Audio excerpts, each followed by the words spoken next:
paglilitis kay Senator Bong Revilla ay siya ring abogado. Ito po tinitignan ng mamamayang kapitelyo.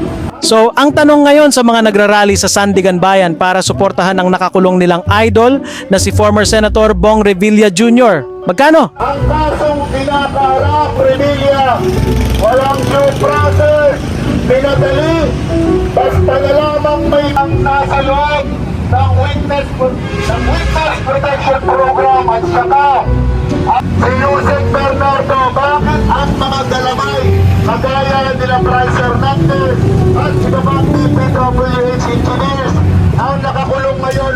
Kasi sa mga poster pa lang, halatang iisang grupo ang nag-organize ng kilos protestang ito para ipagtanggol ang isang alleged plunderer na ilang beses nang nasampahan ng kaso at nakulong dahil sa pandarambong at pagnanakaw. Huwag mong isisi sa ibang tao ang ginawa mong kasalanan. Kaya naman ang panawagan ng mamamayang kapitelyo, Yusek Bernardo! Yusek Bernardo, panagutin!